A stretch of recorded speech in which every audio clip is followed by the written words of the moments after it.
All right, so here with my good friend David Jockers, Dr. Jockers, who has a great practice down in outside of Atlanta, Georgia, and is a ketogenic diet expert. And we're going to talk all about ketogenic diet and blood sugar and diabetes. So, Doc, welcome back, and great to be with you here today. Well, thanks so much, Dr. Mowll. I always enjoy the content you put out, and you're really creating a new shape for diabetes. We know it's an epidemic, and you have a great voice and a great message. You're helping so many people, so glad to be a part of it. Thanks. And yeah, a ketogenic diet is kind of hit now the mainstream, and it's become sort of trendy and popular. But, you and you've been coming on and talking about ketogenic diet for years and the value. And so hopefully, if you've been following this program for more than this year, you've seen Dr. Jockers on and heard him talk about it. But we're going to shed maybe some new insights a little bit about some of the what we're currently learning about ketogenic diet and blood sugar control and diabetes. So again, excited to dive back into this topic with you. Yeah, I think it was like 2013 or 2014 when you did your first one, and that's right. How many people knew about the ketogenic diet back then? It really was a new concept. We talked all about it. Yeah, for sure. Yeah. So I guess let's start with that. Like how things have things changed, and what have we learned? What have you learned in particular, focusing on this over the past couple of years? Is there anything new, or from working with more and more people, doing some great summits yourself? What are some of the newer insights that you've picked up about this type of eating approach?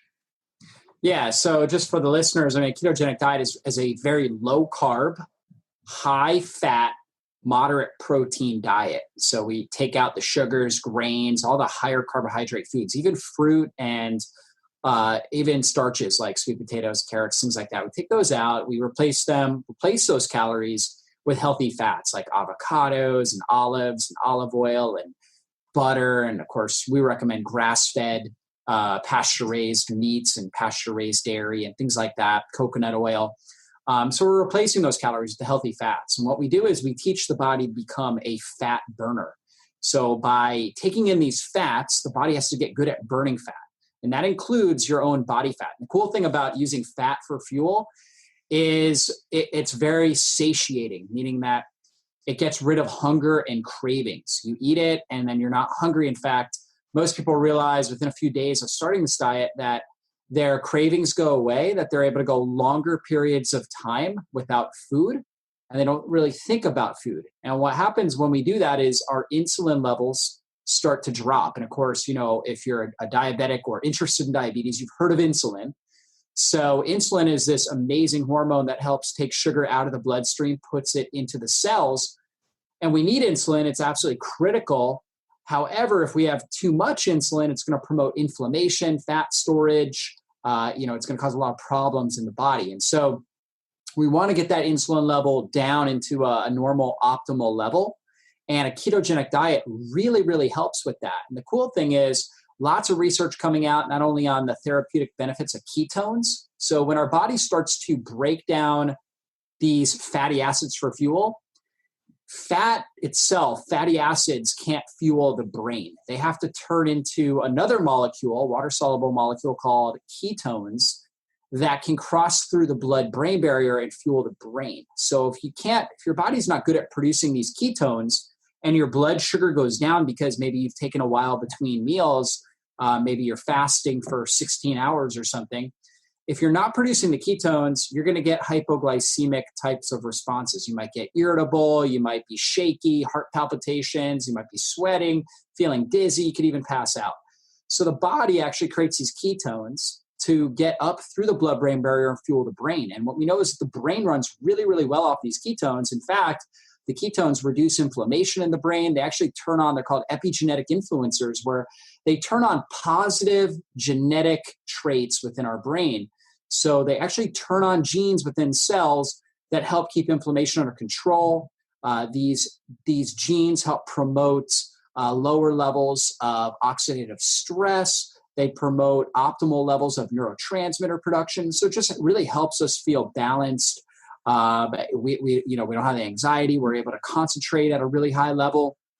And we also turn back, in a sense, it helps us reverse chronic disease process. And we know that like Alzheimer's disease, for example, neurodegenerative conditions like that, Alzheimer's is called type 3 diabetes because it's marked by insulin resistance in the brain. So ketones can have a therapeutic effect on that by modulating the genes, reducing inflammation, improving insulin sensitivity. So a lot of great benefit to that. And then, of course, just like I was saying, when we have these ketones elevated, we're going to have more satiety. We're not going to have the hunger, the cravings, and therefore we're able to go longer times without food. And there's a lot of research coming out on fasting and going a longer period of time without eating, and how it actually triggers something called cellular autophagy, where the body actually cleanses the cells from the inside out. It's like recycling.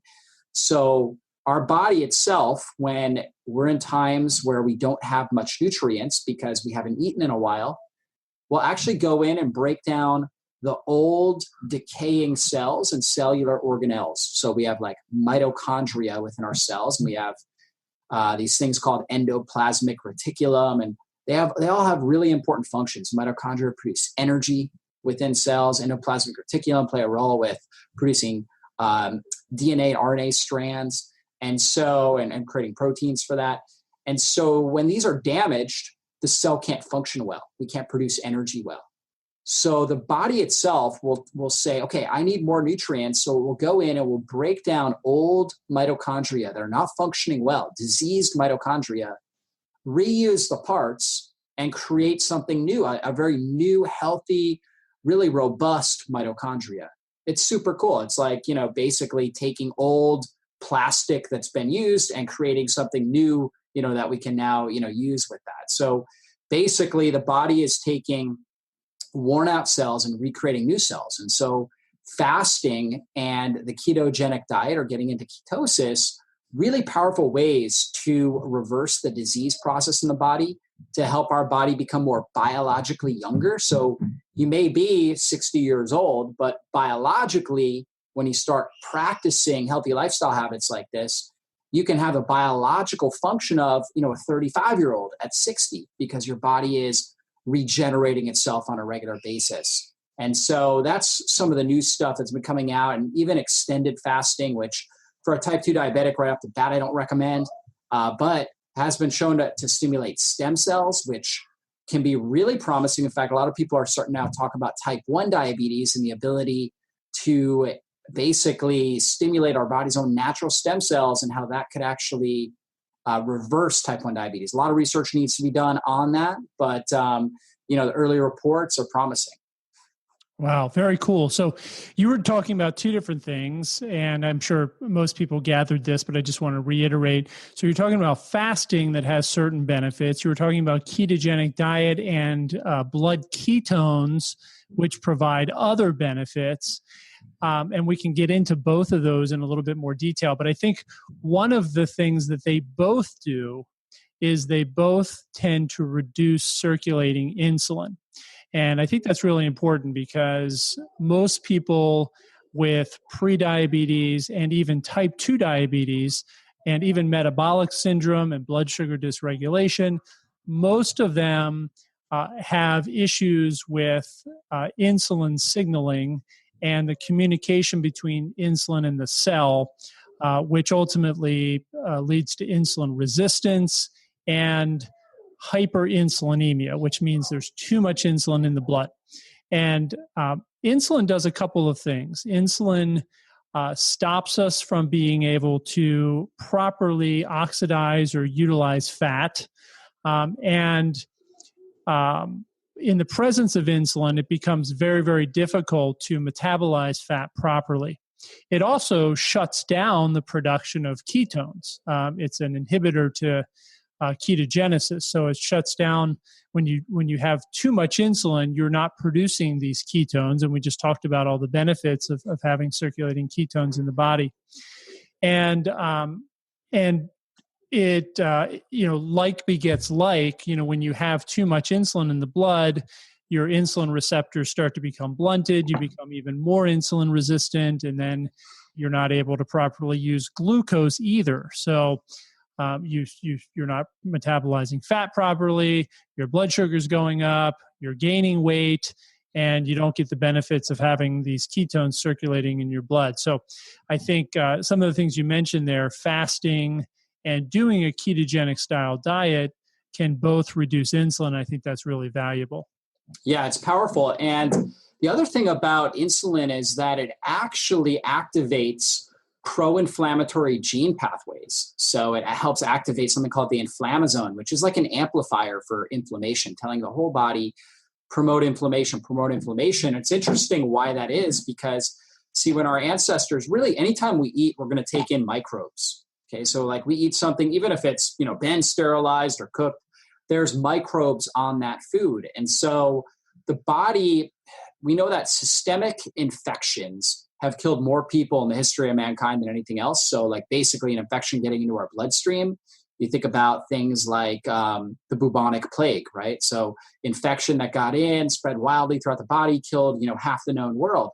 So the body is adapted to create something called inflammation to protect against that. When we eat food, it's actually, even though we need to eat, believe it or not, it's actually somewhat of a threat to our survival when we eat, because there's these microbes. So what the body does, it starts to turn up some inflammation when we consume food to just prevent against any sort of microbes and things like endotoxin, microbial debris from getting into the bloodstream and, basically taking over.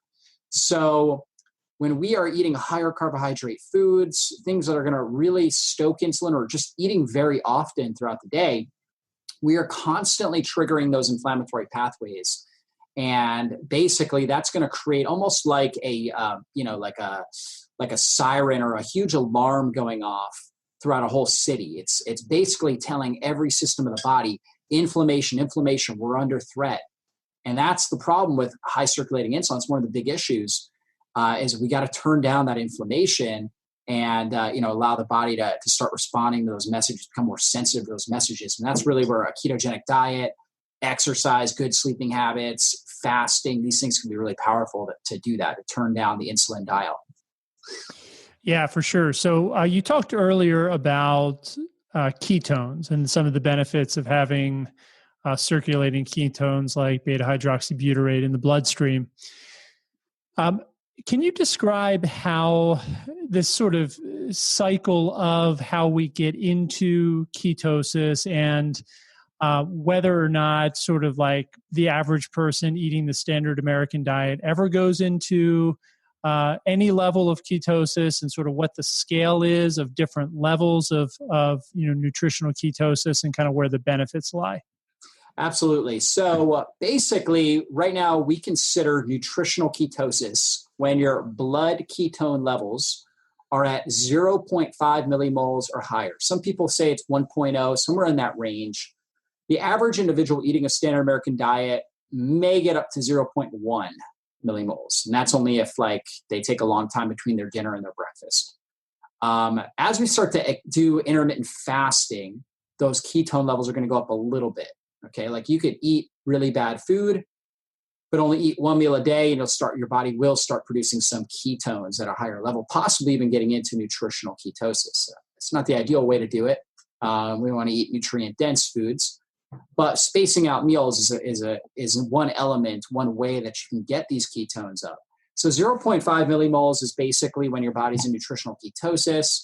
Now, for therapeutic benefits, especially in the early phases, you may see that your levels are going to get up a little bit higher, right? 1, 2. As your body gets better at utilizing ketones, sometimes those levels can drop down because your body's using the ketones as fast as it's producing them. And I want to differentiate between urine ketones, because a lot of times people will get the urine ketone sticks because they're really cheap. Okay, so typically, they're very, very inexpensive. You can get them at a drugstore. Testing your ketones via urine is really only good maybe the first week or two when you're transitioning into a ketogenic diet. It just tells you that your body's producing ketones. However, the form of ketones is acetoacetic acid. Basically, it doesn't tell you how you're using them. In fact, if you're peeing out really high ketones and you're eating meals every day, okay, several weeks into a ketogenic diet, it tells me that you're actually not efficiently using the ketones, because as you start to use these things for energy, you're going to have less in the urine. So the best measurement is going to be through blood. So that's kind of the gold standard. You can get something called a keto mojo, okay, which is, definitely the best priced blood ketone, blood glucose monitor on the market. It gets like 99 cents a strip for ketones, which is a lot better than some of the other brands, which are more like $3 or $4 a strip.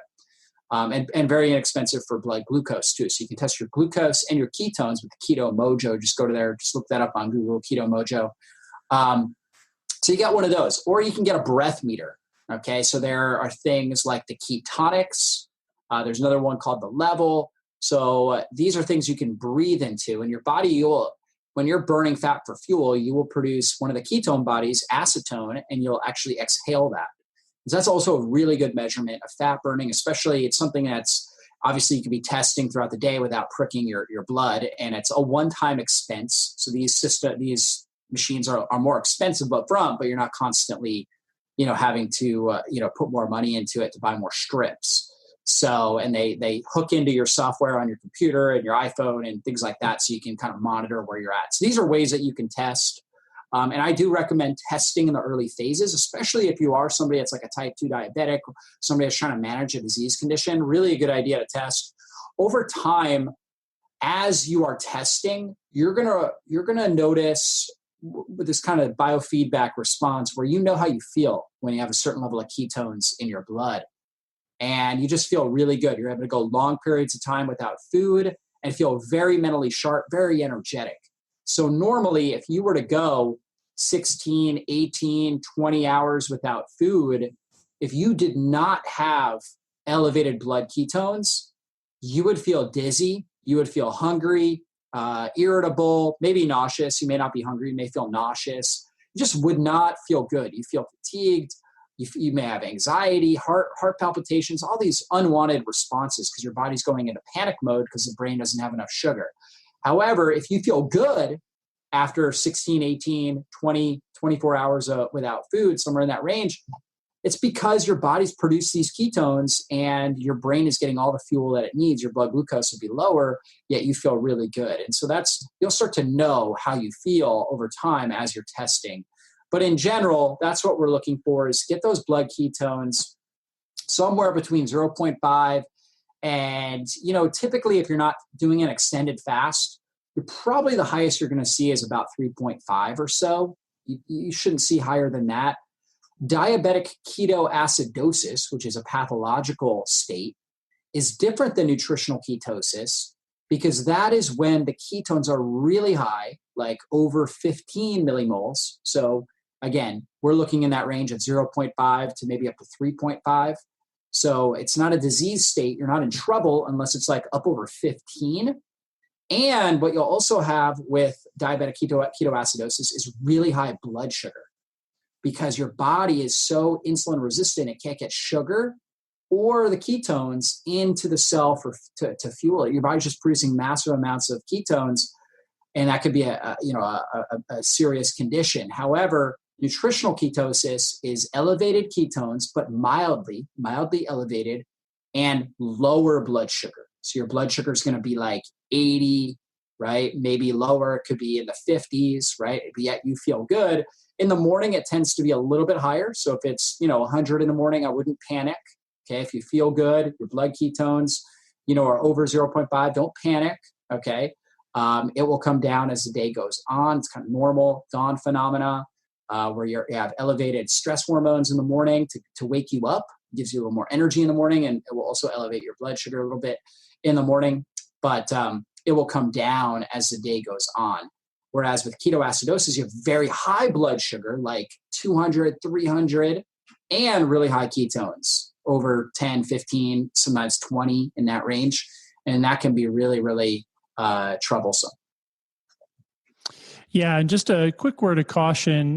There's a diabetes drug, a new class of drugs called SGLT2 inhibitors. And Dr. Eric Westman passed this along to me, but they're there's a known side effect with those medications in some people of causing ketoacidosis. They act on the kidneys. And you have to be a little bit more cautious if you're taking one of those medications and doing a ketogenic diet, because there have been cases of people doing a ketogenic diet while taking those medications and going into ketoacidosis at a higher rate because of the way they sort of interfere with the natural body processes, and the way they act on the kidneys. They sort of artificially pull the blood sugar down, but so it doesn't seem like you have high blood sugar when when you could be producing ketones at a higher than normal rate. So just be careful with that. If you're taking one of those medications, you just want to make sure you're working with a doctor who knows what they're doing and who can help you monitor your ketone levels and make sure you don't drive yourself into a dangerous situation. Otherwise, I totally agree with what you said there. And with ketoacidosis, first of all, we don't see it very often in type 2 diabetics. It's more common in type 1 because they don't make insulin. So if they sort of forget to use insulin or don't take their shot, remember I said earlier that insulin suppresses ketogenesis. So most people with type 2 diabetes have elevated insulin levels. And so, they're just trying to get their insulin down to a normal level if possible. So it doesn't happen very often in people with type 2 diabetes, and certainly not with prediabetes. Yeah, absolutely. Okay, so you talked about the benefits of ketones. You mentioned that sometimes if you start this type of a program and you feel negative symptoms, dizziness or, nausea, or you feel tired or off and so forth, that it's a sign that maybe you're not producing ketones. Is that, sometimes you hear about the keto flu. Is that what the keto flu is, or is that something different?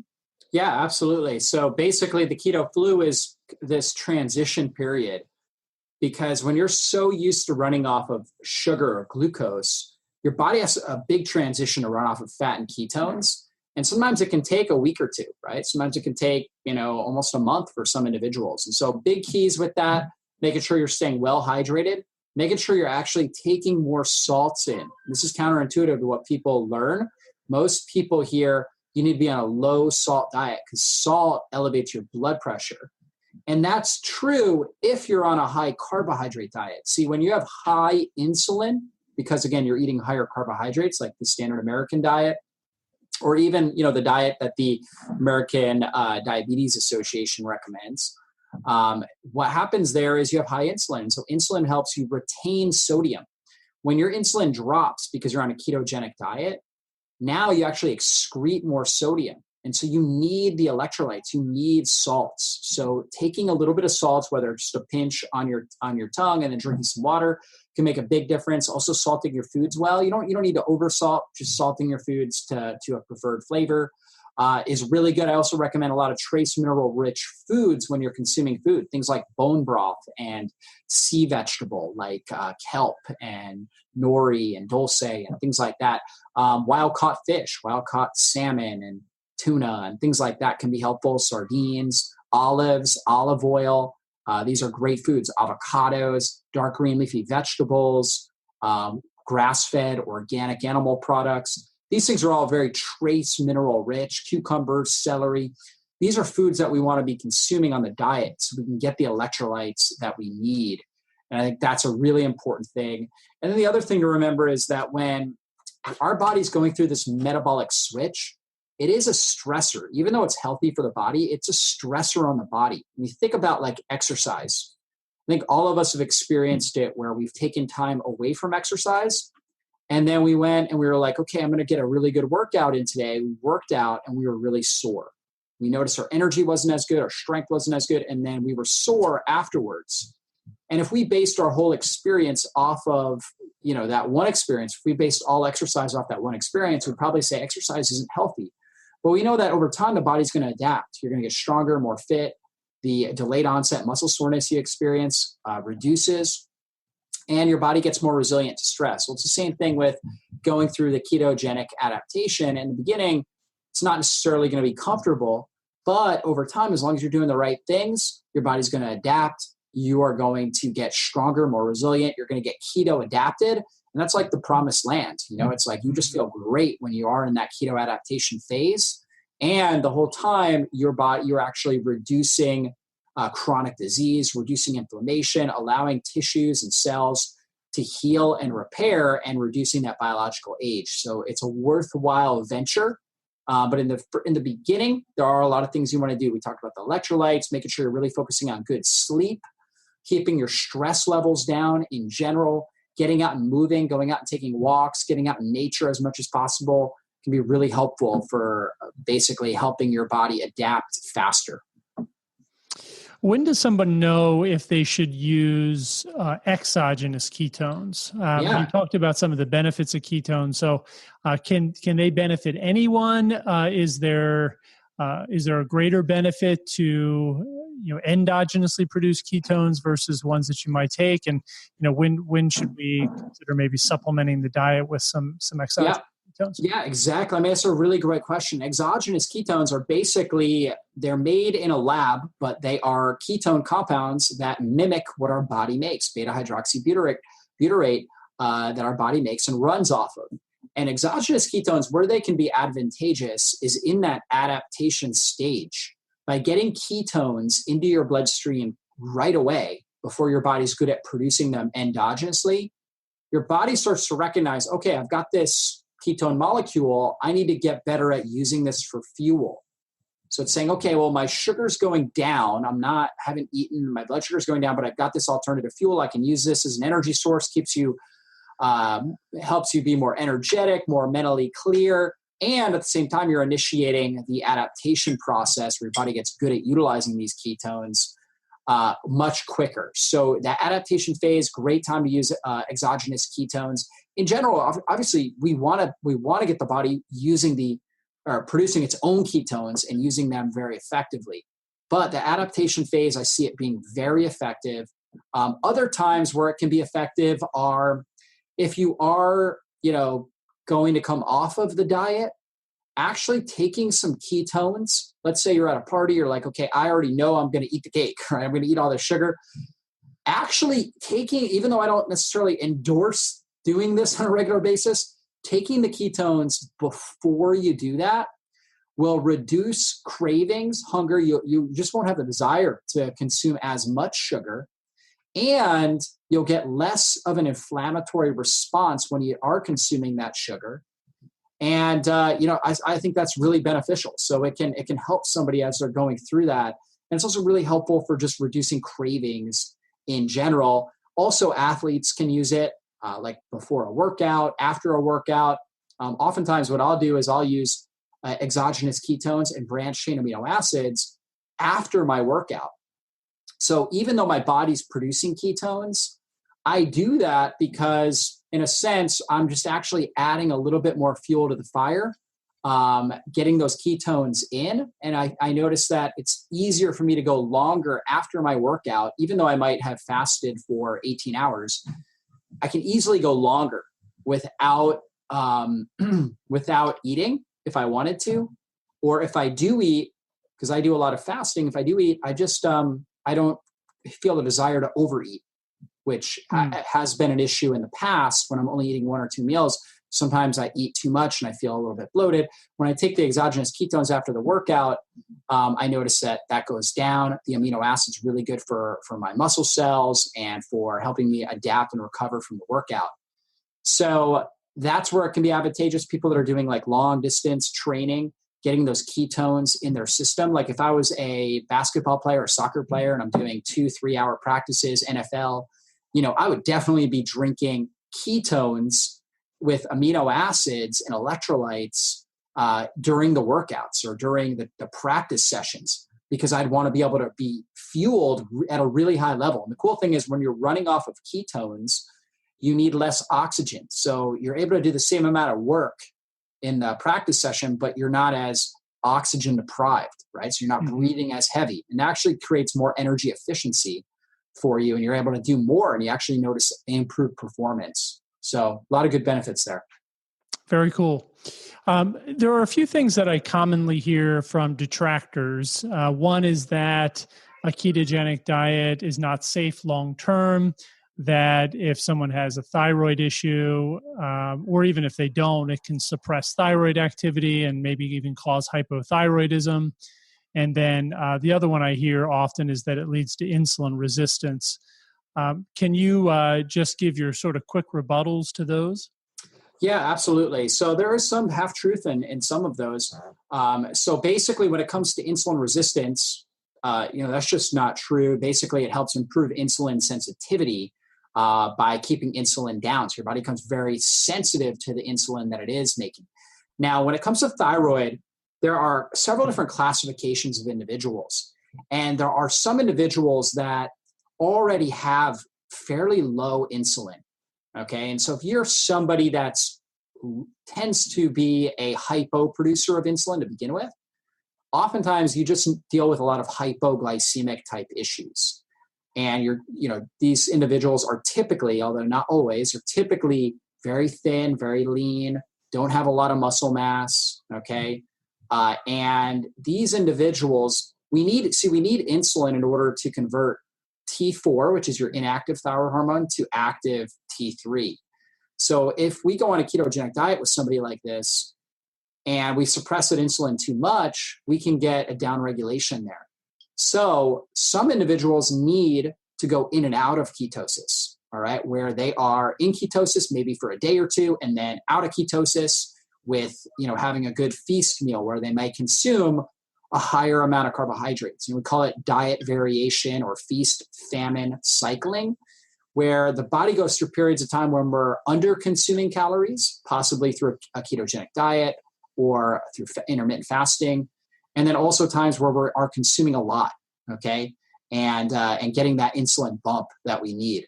Now, most people that are listening to this, that are interested in diabetes prevention or overcoming their diabetes, you're typically a hyper producer of insulin. So you're usually producing a lot of insulin. So in your case, most likely, of course, it's always a good idea to work with your practitioner, a functional practitioner that understands the ins and outs of the ketogenic diet. But most likely going on this sort of a nutrition plan is going to be extremely therapeutic for you because we're going to get that insulin down. We're going to get the blood sugar, the insulin down where it should be. You're going to feel really good. You're going to lose a lot of weight if you're overweight. You're going to reduce inflammation. You're going to feel more mentally clear. And I see a lot of people be able to come off of their diabetes medication and really have no remaining signs of diabetes, like literally reverse the condition. And I know you've seen that too, Dr. Brian. And so, every individual is different. So there's no cookie cutter program that's going to work for everybody. And that's part of the key is just personalizing, individualizing the plan.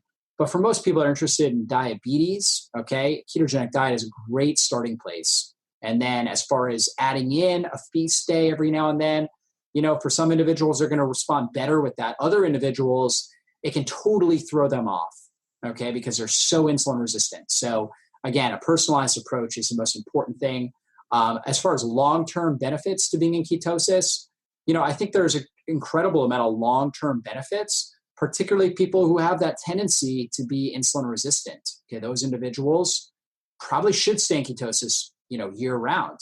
Whereas other individuals might need to cycle in and out, a more ancestral approach, where we're cycling in and out based on, where our normal fasting insulin levels are and how our body's responding best to the stressors we're putting on it. Yeah, makes total sense. Well, fantastic. This has been awesome as always. So I want to finish up with 3 questions that I like to ask all my guests. Before I do that, I'd love to give you a chance to share your information and how people can find out more about what you're doing. So if you want to just maybe mention your website and what people can find there, and if there's any other good resources that you have for people. Yeah, sure. My website's drjockers.com, really popular site. We have tons of great articles. We have over 1 million unique visitors every month. So it's really, really cool. Lots of people checking out our stuff. I'm also on YouTube doing videos and, really just trying to provide the world's best content when it comes to ketogenic diet, fasting, overcoming chronic diseases, diabetes, things like that. So you can check it out there. Okay, YouTube. And is that just Dr. Yeah, Jockers? Dr. David Jockers, Facebook, Dr. David Jockers. Yeah. Okay, very good. All right, so 3 questions. First, is there like a quote or a thought or maybe an idea that you really want to kind of leave people with today? Maybe something that really characterizes your work, or the impression that you want to kind of get across through your mission of what you're trying to do. Yeah, absolutely. I think in general, when it comes to our physiological health, you got to remember that stress can make us stronger, but we need a good balanced approach, right? And so engaging in things like, diet changes, fasting, things like that, and just kind of embracing the fact that it's not necessarily comfortable, okay, but actually getting uncomfortable will help get us stronger and more resilient. And ultimately, as a human being, we want to be the most stress resilient human being we can possibly be. So for me, I do things like take cold showers and go in my infrared sauna and work out at a really high intensity. And I do intermittent fasting and also some extended fasting, things like that. They're mild stressors on the body, and then they create a more resilient body, a more resilient cellular structure. And I think if you take that approach, and doing it wisely with where you're at, you'll see incredible health changes. Absolutely. Yeah. In naturopathic medicine, they call that hardening. And I love that concept, the hormesis concept of using stress to strengthen us. So that's great. Next question is there maybe a book that you've read that you feel like really changed your life? And it could have been a long time ago, or could have been recent, or perhaps changed maybe the direction of your practice, or taught you something that you're really teaching others now. A really great book that I'm reading right now, and this is more mental, psychological, and spiritual health. It's called The Way of the Warrior. And trying to think of the name of Edwin McManus is the author of that. And it's just a really great book. And one of the big takeaways is that we really need to be fighting for peace. So often in our relationships, we're fighting to be understood. Like my wife and I will have a dispute, and it's like we each want our part to be understood. And we're fighting so hard to be understood by the other person that we actually create tension in our relationship. Instead of fighting for peace and saying, you know what, I'm gonna make a stand here. I'm gonna fight for peace. My desire to be understood is going to be secondary to my fight for peace. And it's just kind of getting our ego out of the way and realizing what's our mutual goal. Really, our mutual goal is peace in every relationship. All of us crave peace. We just don't really go in with that idea, with that game plan. Instead, we're instead led by the flesh, or led by our ego, which says, I need to be understood. Everybody needs to understand me and my point of view and my opinion. My opinion is what matters. And when we go in with that perspective, we're actually just going to create a lot of problems, hurt a lot of relationships, and be unhappy. Very cool. Last question is, if you had maybe a friend or family member that came to you who was newly diagnosed with type 2 diabetes, and not professionally, but more as a friend personally, maybe at a family get-together or gathering party, something, and just asked for your best advice on what they should do in 1 or 2 minutes, what would you tell them? Yeah, I would say reduce the amount of times that you're eating in a day and focus on drinking more water. See, we are bioelectric beings, meaning that we can produce tremendous amount of energy through water and electrolytes. And we don't actually eat for energy.